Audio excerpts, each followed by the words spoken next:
All right. Welcome everyone to our teach-in. Yeah, we're getting started. Day long. As you might know, today is the day that tuition is due at Columbia, and thousands of students are withholding tuition, saying, we want, first off, Columbia to lower tuition to realize that this is a nearly unprecedented economic crisis we're going through on top of already completely absurd cost of education, but also to respect the broader democratic will of students, faculty, and the broader community.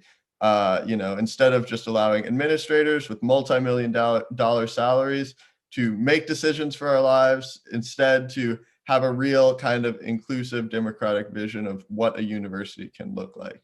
So we really appreciate everyone being here. We're going to get started today with this panel, The University in Crisis, that I think has a lot to do with this. We'll continue having panels all day long through the night, as well as a panel tomorrow and another on Sunday that we hope you all can make it to. Today we have Dan Denvir hosting this panel. He is a author. He hosts the Dig podcast on Jackman Radio, writes for The Appeal, wrote the book All American Nativism. We love him, so we're really excited to have him and all of our panelists. A few quick logistical notes. Everyone should feel welcome to put intros in the chat. Just drop where you're at, what you're doing. If you're with any organizations or anything, we'd love to hear. And then we'll be also having questions through the Q&A function. So please feel free to ask any questions you have. Again, thank you so much for being here. Thank you so much to our panelists for being here. And I'll hand it off to Dan. Thank you very much, and thanks for having us all. I'm used to doing interviews, not as used to doing them with my face visible, so we'll see how this goes. I have a great face for radio, as they say, Dutch. I'm going to introduce all of our panelists. First, Jaskiran Dhillon is an anti-colonial scholar and organizer whose work has been published in The Guardian, The Nation, Feminist Formations, and Social Texts, among other venues. She's the author of Prairie Rising, Indigenous Youth, Decolonization, and the Politics of Intervention, and co-editor of Standing with Standing Rock, Voices from No DAPL Movement. Jaskiran is a professor of global studies and anthropology at the New School in New York and president of the New School's AAUP chapter. Simon Torracinta is a PhD candidate at Yale and a member of Local 33 of Unite Here. And Daniel Bessner, in the shortest and most cryptic bio of all, is a historian and concerned academic.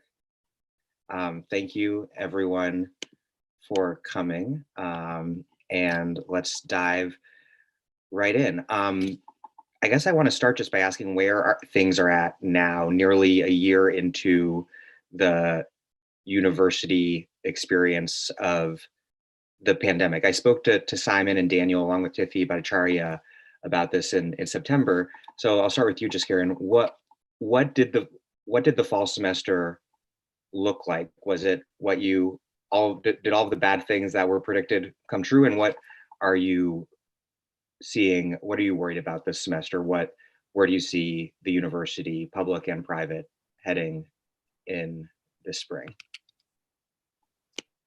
Thanks for that question. And I just want to quickly thank the organizers for inviting me to be part of this today and to just share my appreciation and support and solidarity with all of the student movements, both at Columbia and then elsewhere across the country too. And I'm speaking to you today from my home in Philadelphia on Lenape territory. So the fall semester at the New School was incredibly chaotic and incredibly challenging and very, very, I think, indicative of the current moment that we're in around higher education kind of writ large. So we were faced with a whole series of austerity measures, salary cuts, massive layoffs for staff, reductions in part-time faculty support, and also curriculum revisions and sort of impending restructuring and quote unquote reimagining of the university. And so I feel like we have really been at sort of on the front lines of what a pandemic, ostensibly pandemic imposed set of austerity measures has initiated in higher education. But the reality is that these are very long-standing issues in higher education that have just become exacerbated and brought more to light in the wake of the pandemic. And this semester, we're a little bit unsure about what to expect, but likely more of the same kind of advocacy. And actually, the AUP chapter at the New School emerged in the summer in response to austerity measures that were being initiated and introduced in the spring of last year. Daniel, Simon, since we spoke in September with Tiffy, how have things turned out? Yeah, I can jump in. And first of all, again, so thankful to be here and so excited about this action and this strike. So thanks for inviting me. I think, maybe just one point I would underscore that's been revealed in this sort of first COVID semester is it's kind of been a kind of X-ray of all the inequalities of higher ed in this country, right? I mean, I'm a grad student at Yale and with a $30 billion endowment, and they've been able to ride out this crisis okay, right?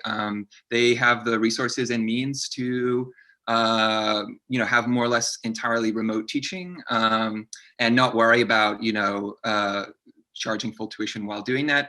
And for the students who did have to be on campus, regular testing and that kind of thing. But all kinds of other institutions, right? Be they public universities who are having their funding cut, or even private colleges, but with less resources, have been forced to take very dangerous measures, right? Of having large amounts of students on campus, of exposing people to COVID potentially, just because the model requires that the tuition dollars and rental dollars come in every year, right? And the sort of financialization and neoliberalization of higher ed has really made that a necessity year on year. And COVID, in some sense, has sort of, I guess, really demonstrated that inequality. And I think a lot of schools are really struggling, and we could see a lot of closures coming in the next couple of years if there isn't more aid forthcoming. So yeah, I'll leave it there. Daniel, you're at a public university. You're at the University of Washington. What's the experience been like? Yeah, it's very similar. And just before I get into that, again, I want to thank everyone for having me. Thank Dan for hosting, and say hello to my co-panelists. And it's good to be back at Columbia, my alma mater. I remember one of my first exposures to labor agitation was the 2005 graduate strike, and it's great to say that to see that sort of radical action still happening. And I used to tell Columbia I won't donate because of the graduate students, but now I'll say I also won't donate until they lower tuition. So thank you for giving me another excuse not to ever donate to Columbia University.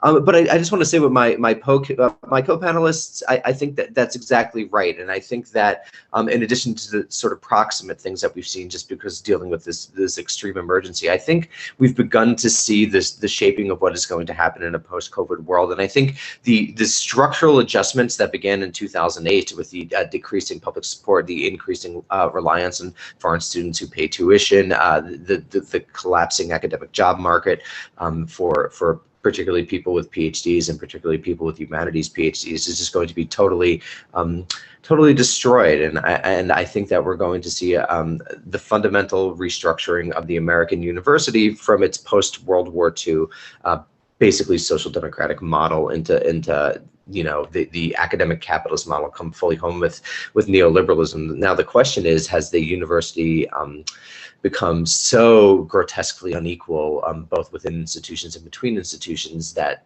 there is going to be some sort of concordat in a way that saves it? I don't know, but I think we're really on the precipice between the American university turning into a totally institution that does little but reproduce class. And so I think we're at a very interesting moment, and hopefully these sorts of radical actions will at the very least raise people's awareness of what's actually going on in this hollowed American institution, and even with its ties to the state and even with its ties to fundamental structures of oppression, was at least for a time a genuine engine of some sort of social mobility, not for everyone, but some sort of social mobility, and some sort of real production of knowledge. And I think this is that turning point exactly.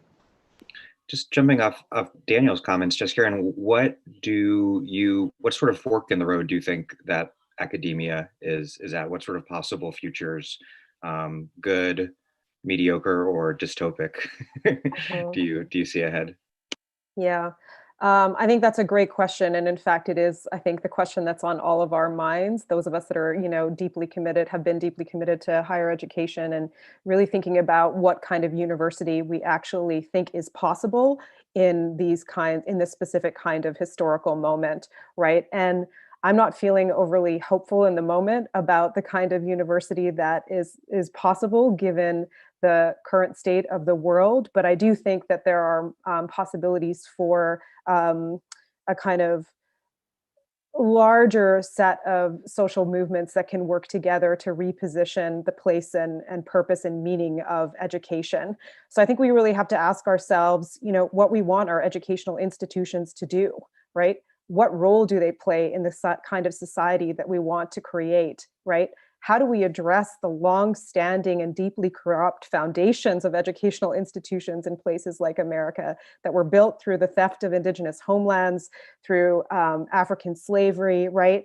On the contemporary resonances of various forms of, both structural and symbolic forms of violence that continue to exist in these places, and how do we push back against the neoliberalization and corporatization of our universities that have actually decimated faculty, student, and staff governance in these institutions and created places that are incredibly alienating for all of us to be part of.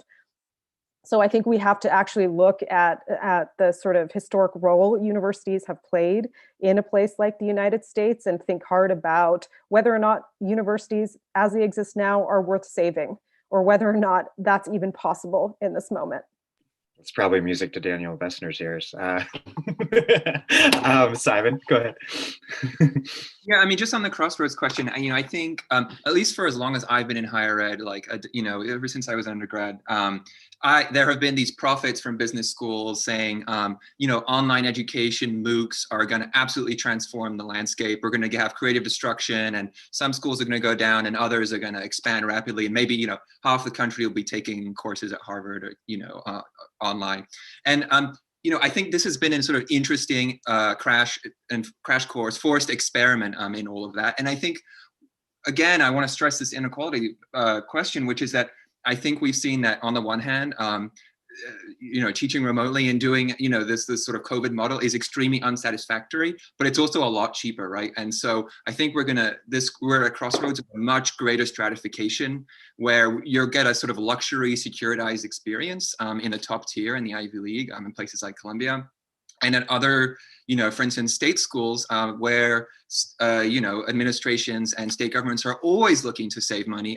I think that, this might be used as an excuse to further roll out a kind of minimal experience of these huge lectures, maybe all kinds of sort of hybrid and online teaching. So that's my real fear. But on the other hand, I have some hope in the sense that, we've seen a lot of increasing labor militancy in higher ed in the last couple of years.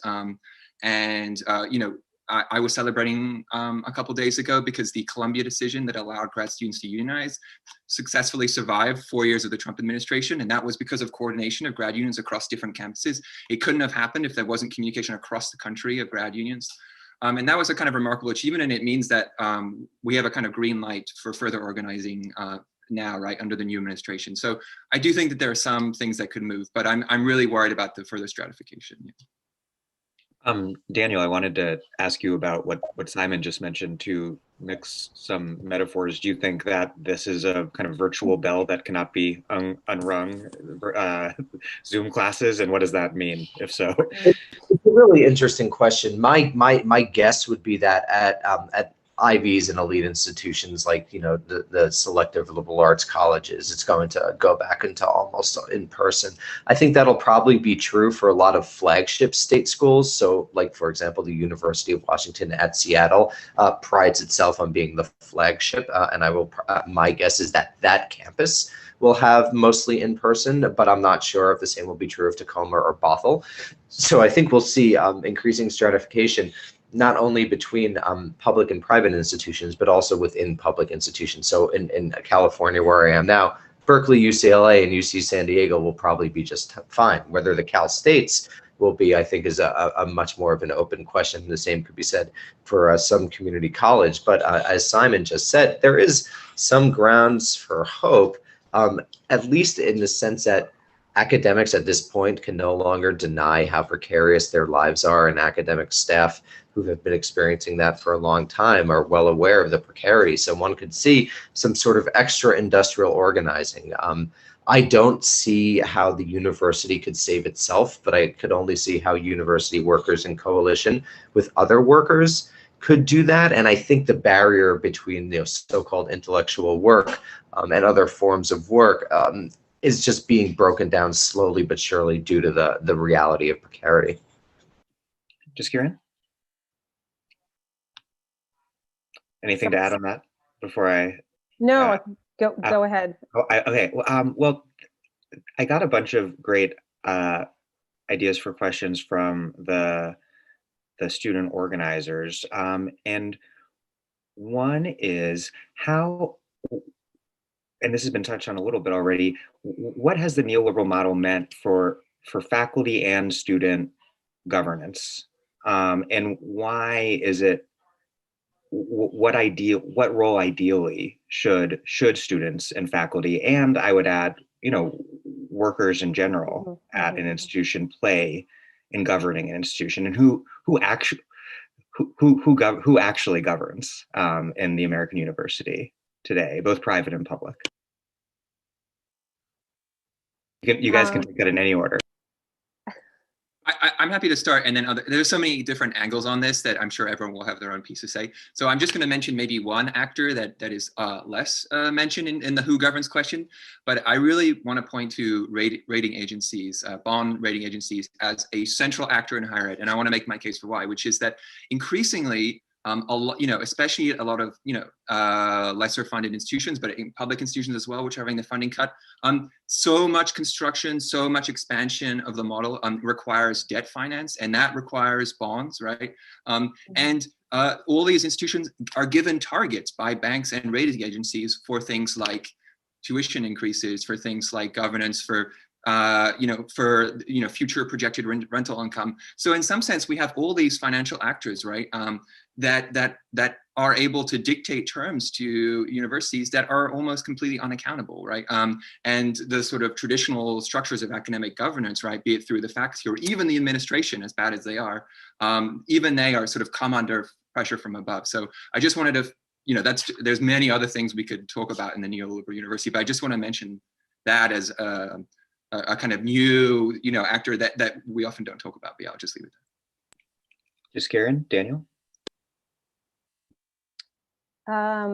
Yeah, so I would say that, faculty governance in the wake of neoliberalization of universities, and student governance and staff also governance of our institutions has been systematically eroded. And so I think what you have, for example, at our institution is a board of trustees and a higher level administrative structure that goes about the business of making decisions around the university's future without any active consultation or process for ensuring faculty governance. And so I think that, what we're finding is that we're all a kind of worker in the university, some waged and some unwaged, who have very little power over how decisions about the university and its future are actually made. And so one of the things that I think, comes across clearly in the university demands, or the demands that are put forward by the students at Columbia and in many other movements across the country, is the importance for decision-making power, right? Not just tokenistic kind of participation in consultation meetings that don't lead to anywhere, but what does it actually mean for the constituents of the university to have a say and to have power to make decisions about their institutions and the role that our institutions play more largely in society? I think that's exactly right, what Jaskiran said, so I don't want to just repeat, but I just want to emphasize the pure historicity of that and how it was a choice made in the 1970s and 1980s to do things like invite business leaders onto boards of trustees, to do things like embrace an economic logic. So the university is just so embedded in its own social context, which is why actually, and Dan will probably be surprised about this, I do have some hope because I do think that there's a general recognition in the United States that these sorts of structures can't be allowed to wither in the way that they once did. My fear, and Dan will also know this, is that we'll get a renewed funding of the university through things like a new Cold War with China. So I just think there's, opportunities, and there's pitfalls in what looks to be a strange couple of years. And one of the things that we have to do is always rethink about, basically what I would just refer to as democracy. Who gets to make decisions about things like allocation of funds, about, who is hired, what type of faculty is hired, what types of students are allowed in. And I think there just needs to be a general push to democratization through things like tuition strikes, through things like labor organizing within the university, and also, perhaps most importantly, through things like labor organizing without the university, connecting to other anti-capitalist movements in different industrial sectors, from the Teamsters to, actors. And I think that sort of trans-industrial organizing is going to be central if we want to get what we want in the coming years. So where do undergraduate students fit into this all, and how does undergrad organizing fit into what the neoliberal university makes undergrads out to be? Like, what are undergrads supposed to be in the neoliberal university, and how can student organizing contest that? Anyone can go. I could take that very briefly. I would say undergrads are supposed to be students, but they're trained to be workers. And I think that's a general cultural shift that's happened over the last 40 or so years, where the American university, at least in its mid-century model, which is the structure that we're still, like, the desiccated structure we're living in, like, it was a place for a certain type of learning. At least the idea wasn't that you're going to necessarily just become a worker. But I think in the last, since I've been in college, I entered in 2002, it's been, especially at a place like Columbia, which is centered in New York City, the heart of international finance, it's very much about becoming a worker and much less about thinking through some of these questions about what it means to be human. And I think that undergrads lose an enormous amount in this experience. I mean, it's fun, there's a summer camp aspect, especially to places like Columbia, not everywhere, but especially places like Columbia. But that sort of deep engagement and deep learning, I found, at least both as a student and in my own experiences, has always been tempered in recent times by this emphasis on pragmatism and this emphasis on finding a job, and which oftentimes is, a so-called bullshit job, as Graeber told us. And so I think there's, like, fundamental cultural things we need to rethink about what we're doing. And then I'm just going to end on this, to the point where that emphasis on pragmatic work has been so strong that even the humanities, sort of a disciplinary framework organized around studying the human, has actually been tried to reframed with an emphasis on skill. And I think everyone loses in that proposition. Yeah, I'd like to hear from Jaskiran and Simon, and just add this whole question of what the neoliberal university has done in terms of creating a certain hierarchy of certain types of useful and less useful knowledge, and what that's done to the forms of knowledge and learning that are deemed less useful. Well, I can speak to this quickly too. And I want to just, echo a little bit of what Dan has already said, and add that, our undergraduate students are also positioned in a neoliberal model as consumers of education, right? Education becomes a commodity that they consume, and the entire relationship. So I want to add sort of a dimension around relationships, right? How we relate to one another as people in places of learning also becomes radically transformed, right? So my students, in the wake of COVID, are asking me questions about the market value of their education as it relates to an online learning experience. So the relationship that we have translates to a much more transactional kind of engagement, right? It positions our relationship as one that is based on a consumer model that is tied directly to a self-regulation and a self-disciplining in order to become the kind of worker that Dan is alluding to, right? So again, we have to ask ourselves, what kind of political and social subjectivity are we producing in our undergraduate students when they move through a neoliberal educational model, whether it's in the humanities or it's in other more traditional formulations like in the sciences, right? What kind of work are we producing them to do do in the world, right? As what kind of people, who we're recultivating, and for what purpose. Excellent point. Simon? Yeah, I mean, I think in some ways, I'm just going to be echoing or repeating what Danielle and Jaskiran are saying, but just to say that in some sense, students are responding rationally to the incentive structure, what we've created, when given sort of skyrocketing tuition, undergraduate education has become in some sense these like massive human capital investments. And so you are then forced to treat yourself like a balance sheet, right? I mean, is it worth it to spend this much money? And in that case, how do I sort of like make up for it later? And often the answer is to go into finance or consulting or whatever, or tech or whatever it is.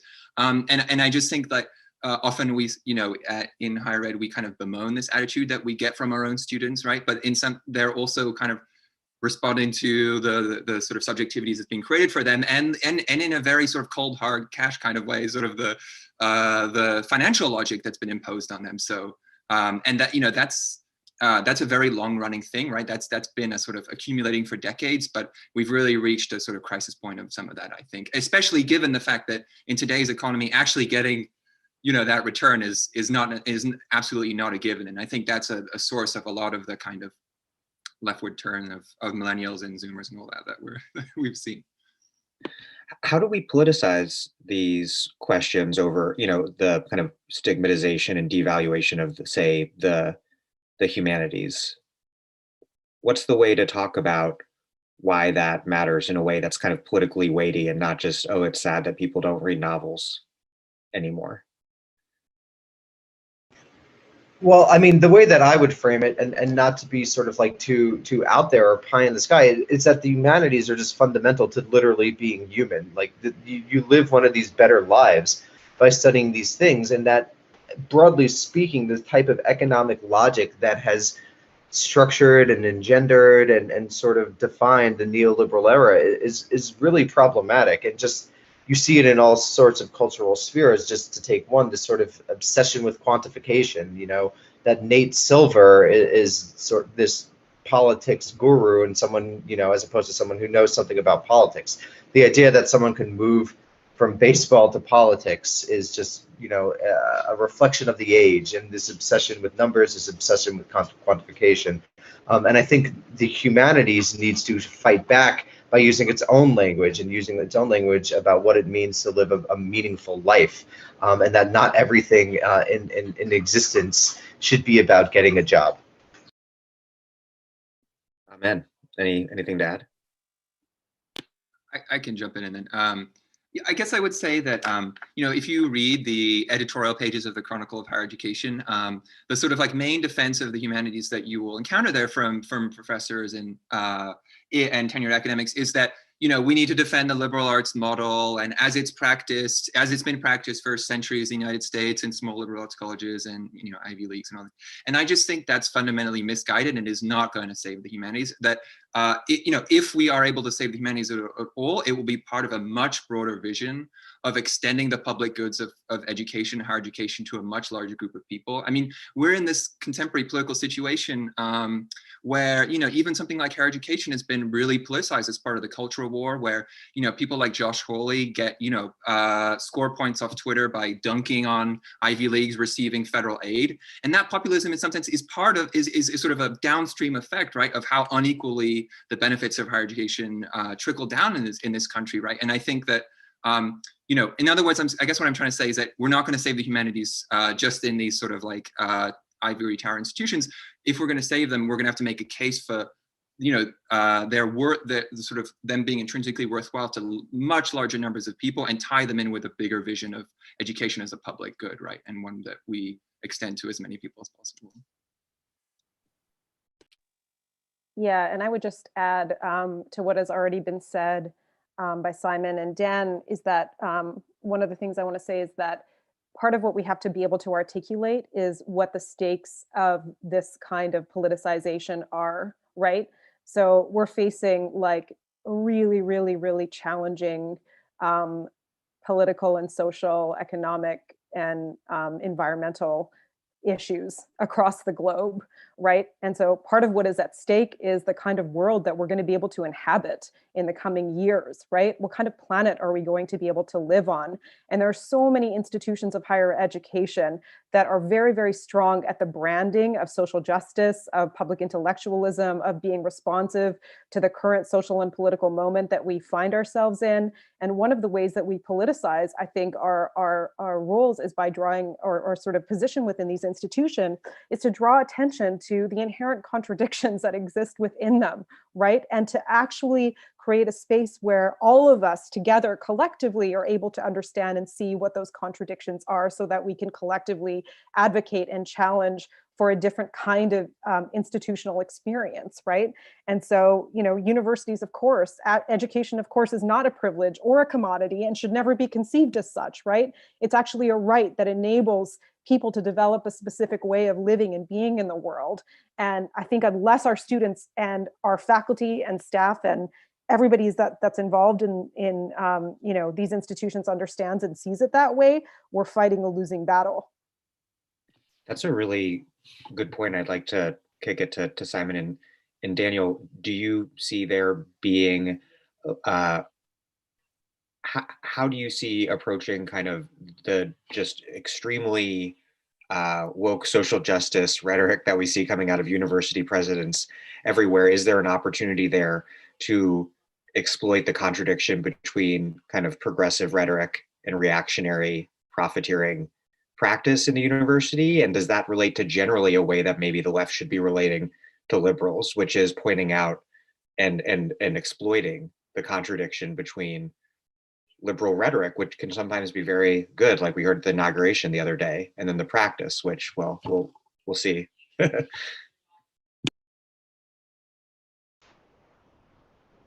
I mean, I'm pretty cynical. I think we're going to see a lot of anti-racist seminars, things along those lines. But I do think we do have to, like you said, point out the contradictions, build a base within the university. I just think that base isn't quite there yet, and it'll be difficult to overcome the juggernaut of sort of money going into funding what I would generally say to be our liberal anti-racist programs and diversity programs and things along those lines.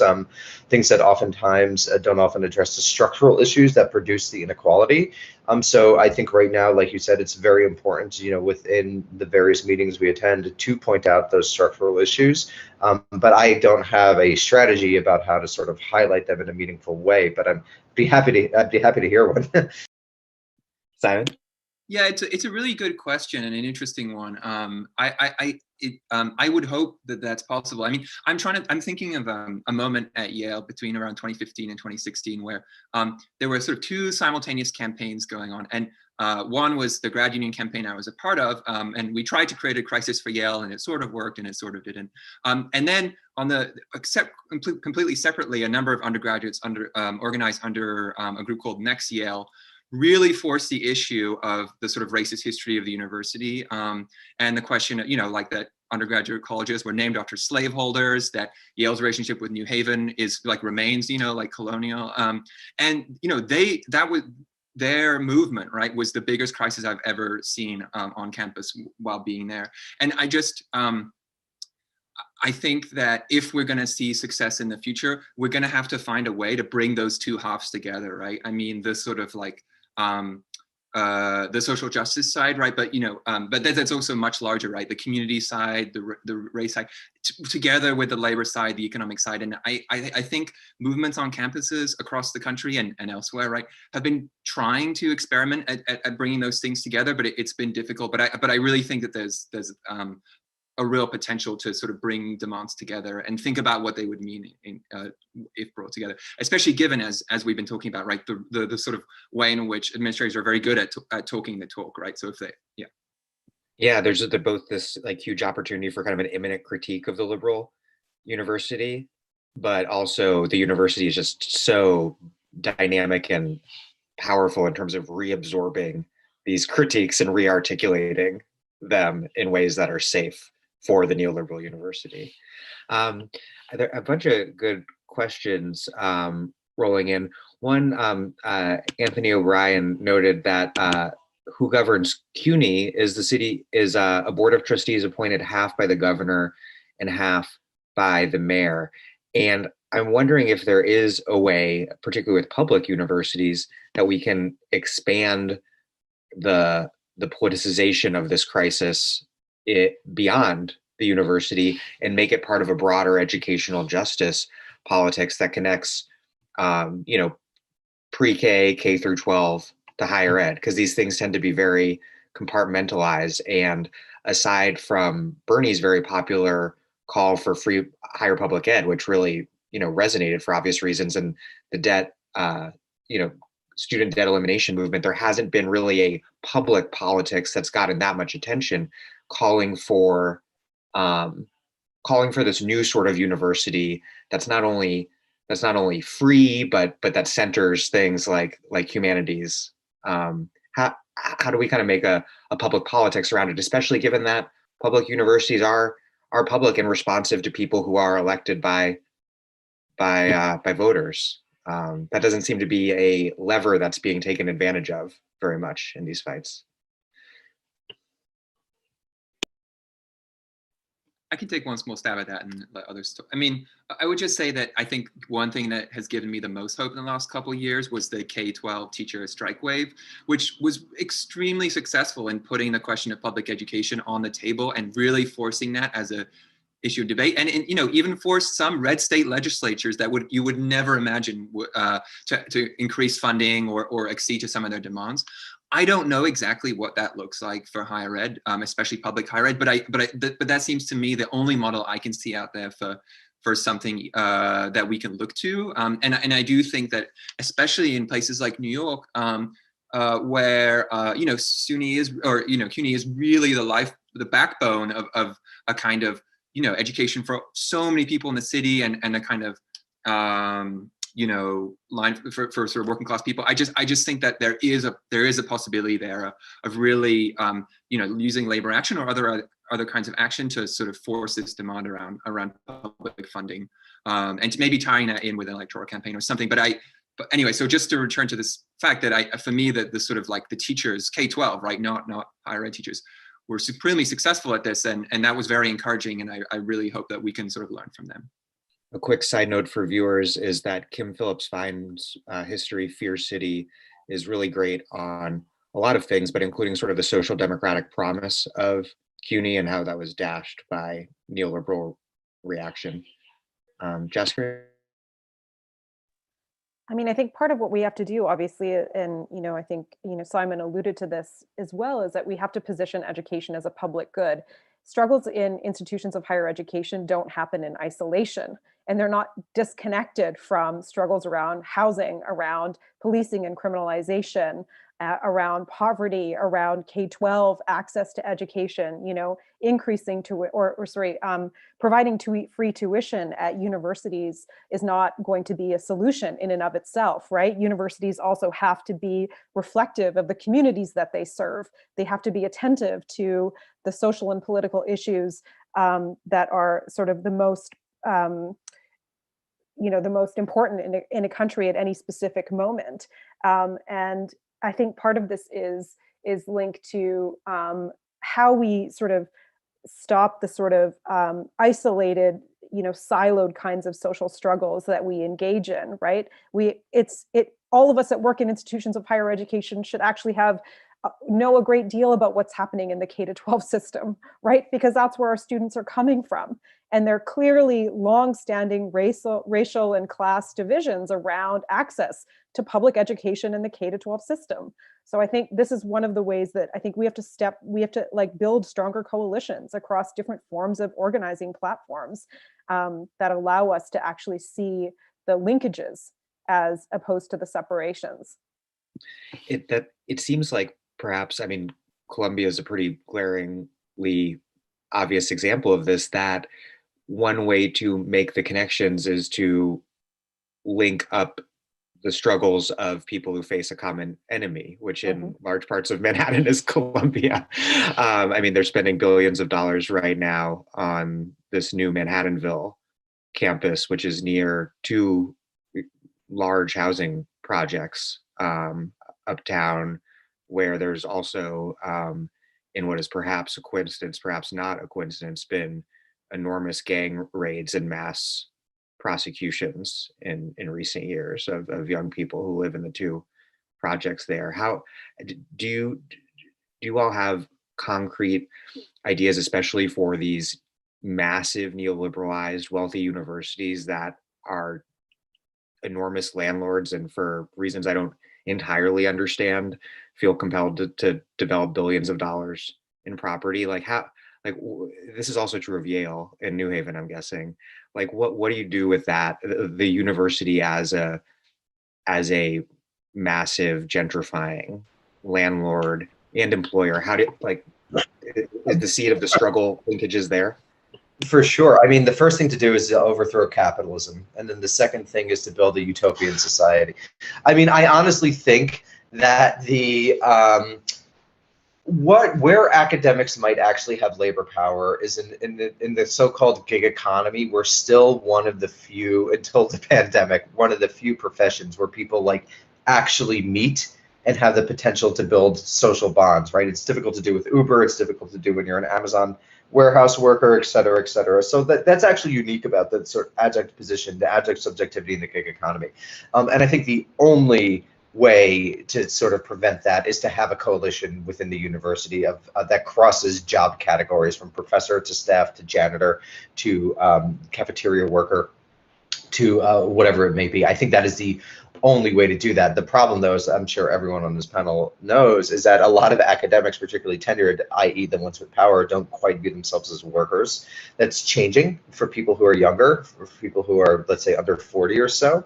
But I think that's still a real hurdle. But, you know, in the next 5-10 years, a lot of these people will be retiring. It's clear that the neoliberal consensus faces a legitimacy crisis. So I think building those sorts of labor bonds within the university, not only without the university, will be crucial to challenging something like Columbia or NYU or Yale or many of these sorts of universities cum real estate developers. And, you know, of course, Columbia has been doing this since I've been there. So it's been 20 years at this point. I can't imagine that those raids are, I mean, obviously we don't know. I can't imagine that they're a mistake. And the city, I mean, this is a problem when the real estate developers are backed up by the literal violence apparatus of the city. So then in that case, you know, connecting very specifically with BLM protesters and anti-police protesters and things along, and anti-police activists, not protesters, sorry, and getting along with them is, I think, crucial to these sorts of actions that Dan is talking about. First, thank you for classifying all of us under 40 as on the younger side. I appreciate that. Simon, in New Haven, what have you learned in terms of successes and failures and the sort of partnerships between community labor struggles and on-campus struggles? Yeah, a couple things. I mean, or I guess just two. One is that I think like the sort of flip side of the fact that, or like, you know, the upshot of the fact that universities are fixed in place, and, you know, that creates these sort of perpetual town gown problems and problems of gentrification displacement, is that they're fixed in place and, you know, vulnerable to, you know, political coalitions, be they from workers inside the university or community members or alliances between them, in ways that other employers aren't, right? I mean, Governor Rick Scott invited Yale to move to Florida during a strike in the some years ago, but that seems like a very unlikely prospect, right? So it does afford possibilities that, say, you know, a textile factory or whatever doesn't, that can just pack up and move somewhere else. In terms of New Haven, I guess I'm just going to sing the Unite Here gospel here, but, you know, my union, the grad union, is part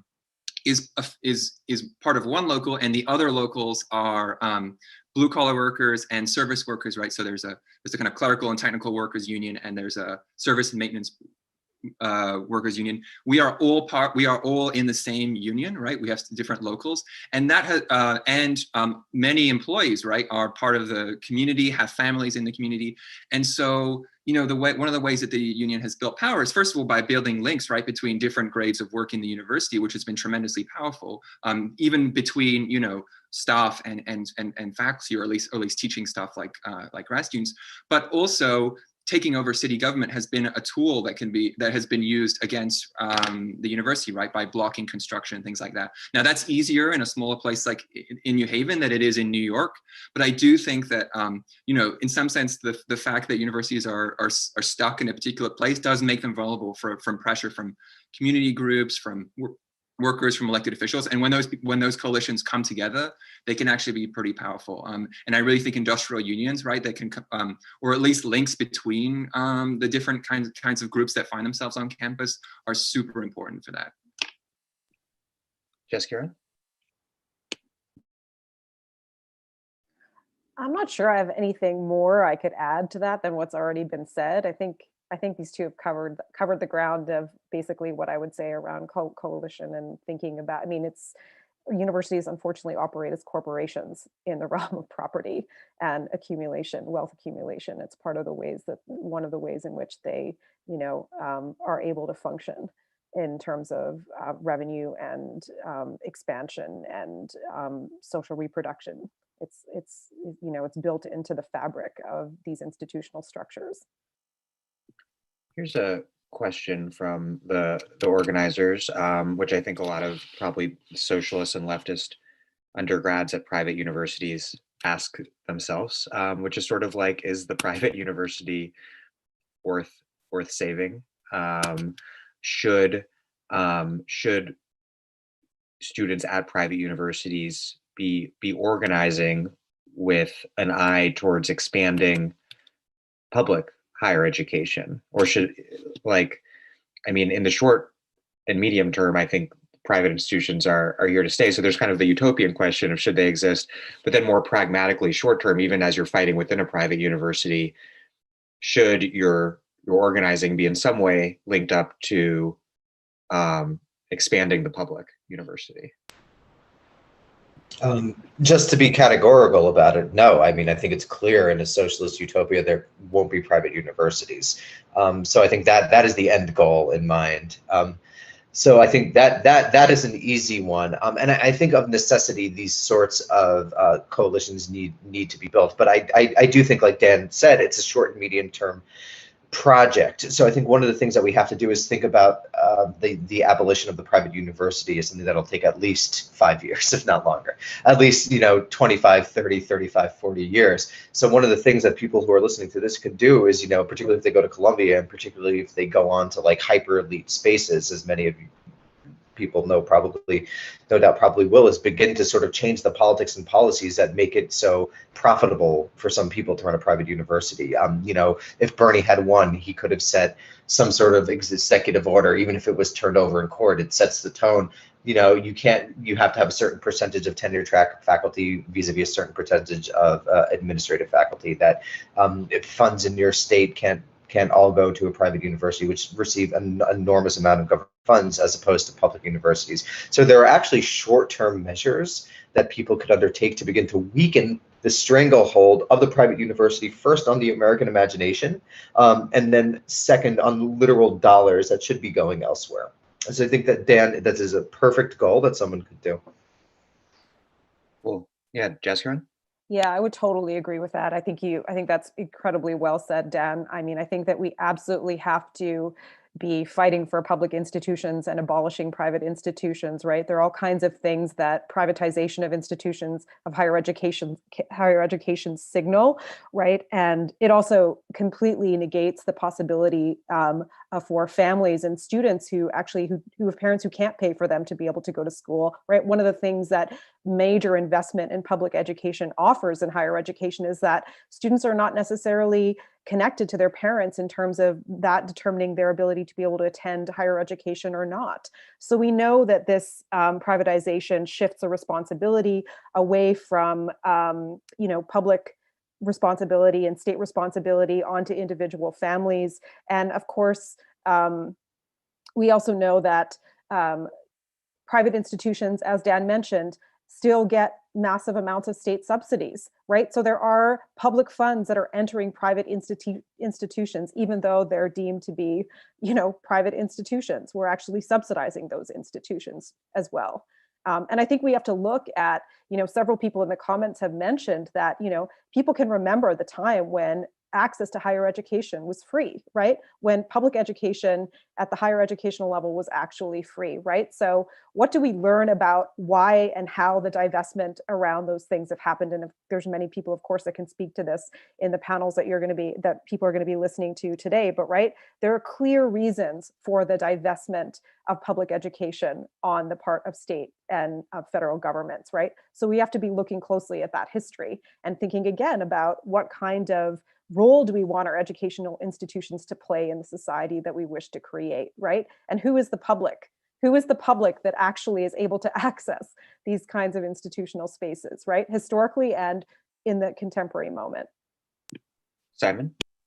I mean, I think my two co-panelists have really said it all. I would just say one very small thing, which is that, you know, the fate of private universities and public universities are linked, right? I mean, one of the reasons that tuition is so high at private universities is because the secular decline in public funding on the public sector has meant that there isn't like a free or very cheap alternative, right? I mean, like the differential is there, but it's not as big as it used to be. And that, you know, that sort of allows for runaway costs and tuition in private as well. So, you know, there are these knock-on effects, right? And if we make progress in one area, we affect the other.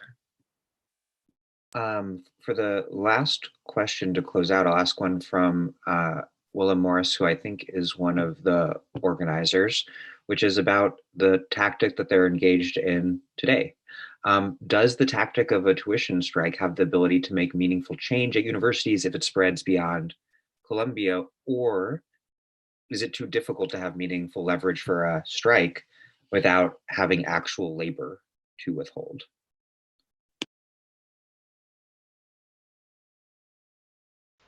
I guess I'll take it. I mean, I think it's absolutely meaningful action. Will it be as necessarily powerful if there were like a gigantic coalition of unions directly challenging university administrators and state officials? Probably not. But that doesn't mean that it's not really important work, incredibly important work. At the very least, it's hitting universities where they care.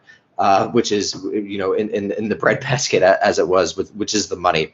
So I think it's an absolutely important thing, at the very least, to expand the imagination of people who are entering college, people who are in college, people's parents. Just thinking about the sheer explosion of costs and what taking that away from a university would do is, I think, a very useful tactic. And especially if over time, if this begins and it spreads, and connecting that to very concrete labor struggles with staff members and adjuncts on a university campus is, I think, incredibly important work. And I just want to say, as my final thing, is I'm incredibly proud that people who came after me or Columbia are doing such really important work. And I just want to say it was an honor to serve on this panel, and I wish you all, you know, the best of luck and extreme solidarity in taking on the Columbia administrators, which has a long history. And actually, going back to, I'll end on this, the reason the New School for Social Research was founded was because two Columbia University professors refused to sign a declaration in favor of World War I. So at least back into the 19 teens, Columbia has been a font of radical action. And I just want to say, keep it going. Yeah, just a couple of things. I mean, first of all, you know, I went to, my undergrad was in the UK. I cut my political teeth. My political awakening was the fight against tuition increases in 2010. And that was totally transformative politically for the country, right? I mean, we lost that fight, but it totally created a political generation, right? And I know so many people that were first involved in that, that then went on to have, you know, sort of like long careers as activists. So that's the first thing. And the second is, I think, you know, the upshot of the customer system is that, you know, you actually do have a lot of power. Tuition money is super important for universities, even rich ones, because it's the only thing they can use for anything, right? They can use it for debt payments, they can use it for rent, they can use it for this and that. Whereas all these other kinds of money that come in from donors and federal funds have all kinds of strings attached. So you really have a lot of leverage here, and I encourage you to use it. And again, thank you so much. It's been very fun, and I wish you the best of luck. Yeah, thanks. And I'll just add to, you know, what's already been said, which I think is going to be a reiteration, but I'll say it again. You know, I think that we can't anticipate necessarily at the beginning of these kinds of organizing and organizing moments and mobilizations what the impact is going to be. And I think this is absolutely a meaningful set of organizing goals and also mobilizations. And I think that universities across the country are going to have a much harder time contending with mediating a student struggle that is nationwide, right? And so I think that this has a potential to generate a kind of, a sort of, what's the word that I'm thinking of? A sort of countrywide sort of ripple effect. Ripple effect is what I'm thinking of, right? Like there are all kinds of ways in which political consciousness can be raised. Students can begin to connect one another. We're already seeing that in the rise of advocacy chapters in universities, in the politicization of faculty and staff and students at universities. So I think it's absolutely a moment to pay attention to and to continue to support and to really, and I think one of the things I'll sort of close by saying is that, right, there are precedents for these kinds of social movements all over the world, right? And we can learn from movements in other places, right? We have the Maple Spring in Quebec. Of course, there's the very, very strong student movements in South Africa, that were all about, tuition reduction and access to free education. And so I would just say, solidarity to all of the students that are organizing. I'll also say that students do an incredible amount of unwaged labor in institutions. Even though they may not consider themselves workers, they're actually doing a tremendous amount of unwaged labor in their institutions as well. So yeah, solidarity to everyone. Good luck with the fight, and looking forward to seeing how the next few months unfold. And thanks, Dan, for moderating. Oh yeah, my pleasure. And I'll just close by saying, to echo what the panelists have said, that I got politicized as a student. In my case, a high school student. I was a little precocious, but I think all of us on this panel were probably had important political experiences in campus fights, and so not only is what you're doing important in terms of this ongoing struggle over the future of the university and of universities, but also organizing on campus is teaching a rising generation of people how to organize political skills and political ideologies that they'll hopefully take with them throughout their lives. And that's really important. Thanks for organizing this, and thanks, panelists, for joining me. Thank you all. Yeah, we want to say thank you once more to all of the panelists, and I truly can't imagine a better way to start off this teach-in. And we do want to propose some next steps that everyone attending can take to, build this kind of power that we need to transform higher education. It's really just like Daniel and the other panelists said. The university will not be able to save itself, and it's up to workers and all the constituents of university activity to save themselves, to restore the governance of workers and the governance of students in the surrounding communities. So we want to encourage you to look into how you can support worker organizing in your own local context. I specifically want to give a shout out to the work of the New School Labor Coalition and the AAUP, as well as the Local 33 Unite Here, the Union of Graduate Employees at Yale, and also to the unions fighting for workers at our very own Columbia. So we'll hear from the GWC and the CPW about their work in our next panel. So definitely stick around to learn more. But in the meantime, you can sign on to their current petition, which calls for an extra year of funding for graduate students and non-service fellowships for graduate students who are not able to conduct research during the pandemic. And then finally, we need to think about all of the various constituencies who have a stake in challenging the university in this complex role.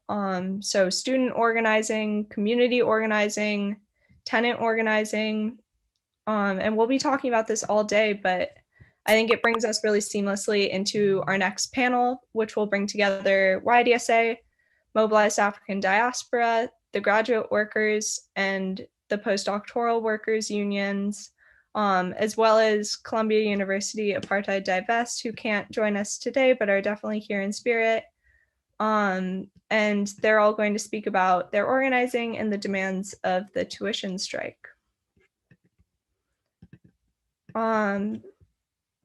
So before I pass things off to our moderator for this next panel, I want to highlight a few other announcements and ways that you can support the tuition strike. So first off, we are running a letter campaign in support of the strike. So please go and send your message to all of the university administrators with the click of the button.